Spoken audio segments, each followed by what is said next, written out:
আমার কোনো মানুষ ভালো লাগে না, কিন্তু তোমারই ভালো লাগছে, কারণ তুমি পড়ি। আমি তাহলে জিতেই গেলাম। হ্যালো ভাই বন্ধুগণ, কী অবস্থা, কেমন আছেন?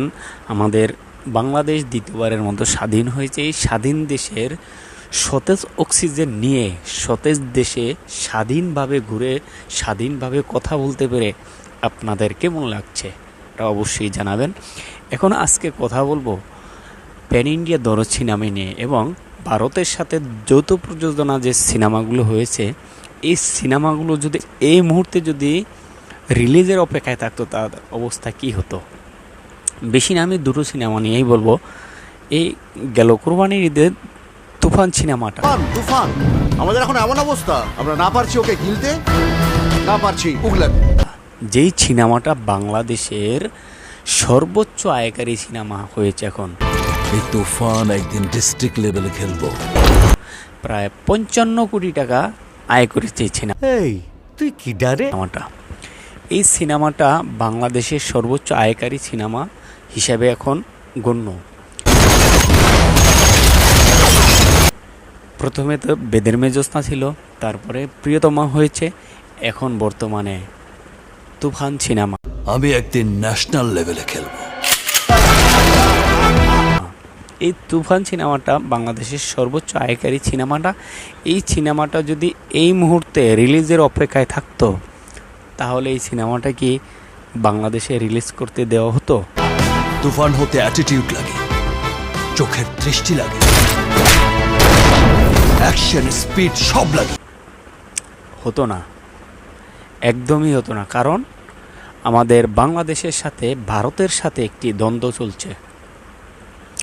এই দ্বন্দ্বর কারণে সেন্সর বোর্ড এটা রিলিজ করতে দিত না।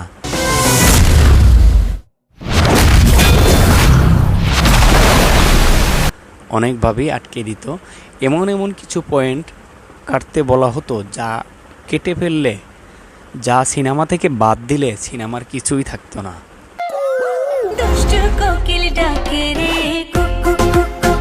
কারণ ভারতের সাথে আমাদের দ্বন্দ্ব।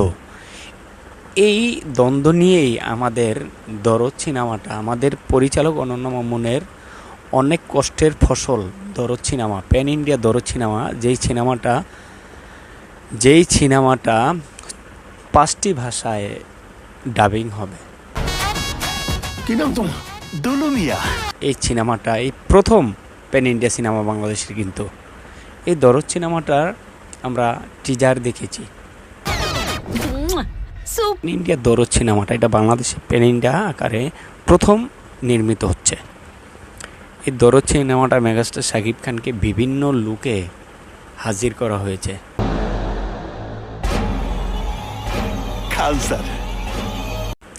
আর অসাধারণ অভিনয় করতেছেন, এটা টিজার দেখলেই বোঝা যায়।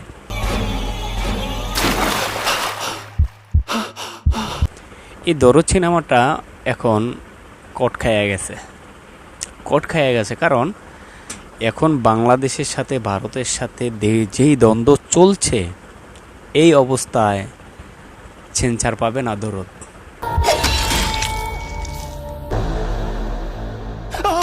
যদি সেন্সার পায়, তাহলে দরদ সিনেমাটা এখন কি ব্যবসা করতে পারবে? এই মুহূর্তে বাংলাদেশে এই পরিস্থিতি, এই অবস্থায় কি মানুষ সিনেমা হলে সিনেমা দেখতে যাবে?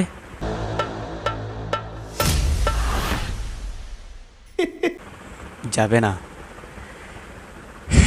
ওরকম ব্যবসা করতে পারবে না। কারণ এটা প্যান ইন্ডিয়া সিনেমা, এটার ভারতের প্রযোজনা প্রতিষ্ঠান আছে, এখানে ভারতের কিছু কালচারও আছে এই সিনেমাটাতে। এটা বোম্বের প্রযোজনা প্রতিষ্ঠান এটার সাথে যুক্ত।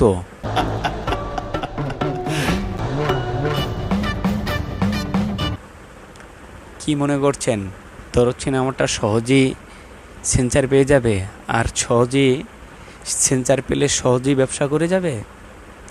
এতটা সহজ না।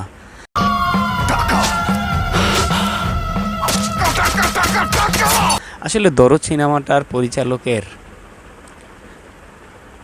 ভাগ্যই খারাপ। দরদ সিনেমাটার আসলে একটা কুফা লাগিয়ে গেছে প্রথম থেকেই। রক্ত পরিচালক মালেক আফসারি যে বলেছিলেন যে আসলে কুফা লেগে গেছে, আসলেই কুফা লেগে গেছে।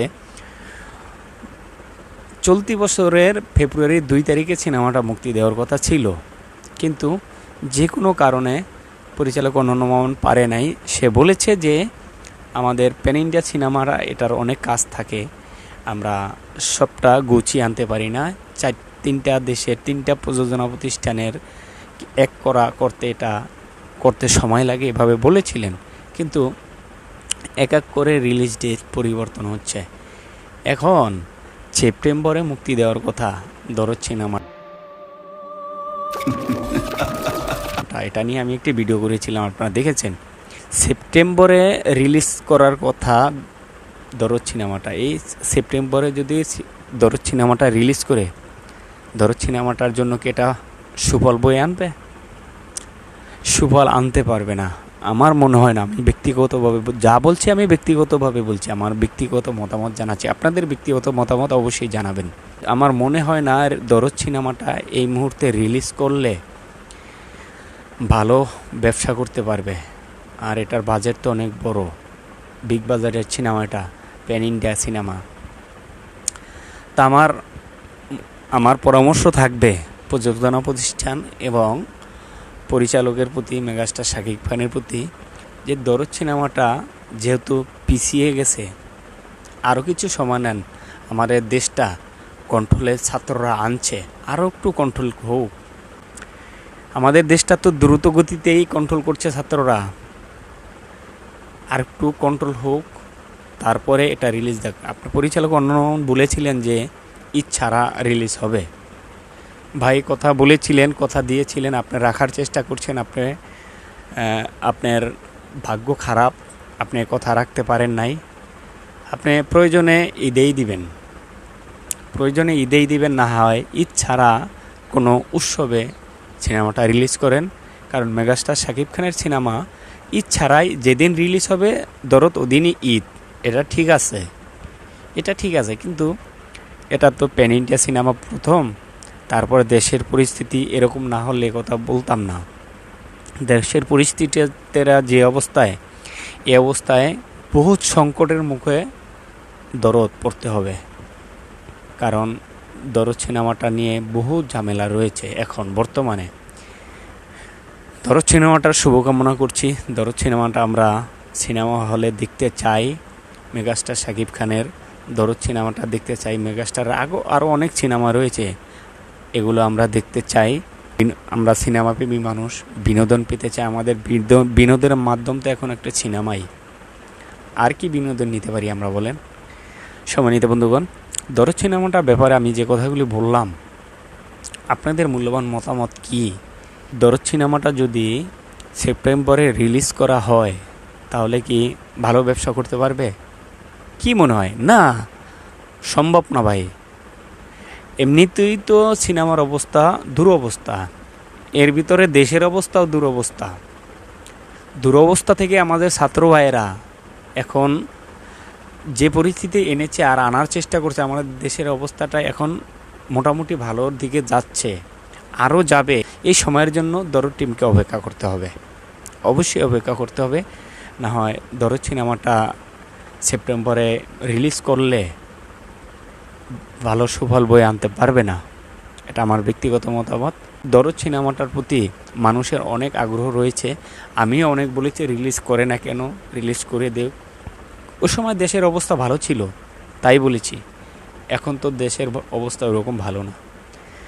তাই বলছি দরদ সিনেমাটার জন্য আরও কিছু সময় নেওয়া হোক এবং দরদ সিনেমাটা সময় সুযোগ বুঝে তারপর রিলিজ করা হোক। আমি তাহলে জিতেই গেলাম। পরিচালক অনন্য মামুনকে বাটপার সিটার আমরা বহুত বলেছি। পরিচালক অনন্য মামুন এটা কিছু মনে না করেই ভালো। এই মুহূর্তে দরদ সিনেমাটা আরও পরে মুক্তি দেওয়া হোক। সিনেমা হল মালিকরা যদি এই মুহূর্তে নতুন কোনো সিনেমা নিয়ে সিনেমা হলে চালায়, এখন দর্শক পাবে না, আর সিনেমা হল মালিকরাও এখন সিনেমা চালাতে চাবে না। আর এই মুহূর্তে রিলিজটা না করাটাই ভালো। এই জন্যই বলছি সবার দিক থেকে বিবেচনা করে এখন দরদ সিনেমাটা রিলিজ না করাই ভালো। আপনাদের মূল্যবান মতামত অবশ্যই কমেন্ট বক্সে জানাবেন, একটি লাইক দিবেন, ভিডিও বানাতে উৎসাহিত করবেন, চ্যানেলটি সাবস্ক্রাইব করবেন। ইতিপূর্বে যারা সাবস্ক্রাইব করেছেন আপনাদের সবাইকে অসংখ্য ধন্যবাদ। সবাই ভালো থাকবেন, সুস্থ থাকবেন, সবার জন্য সবাই দোয়া করবেন, আমার জন্য দোয়া করবেন। আসসালামু আলাইকুম ওয়া রাহমাতুল্লাহ।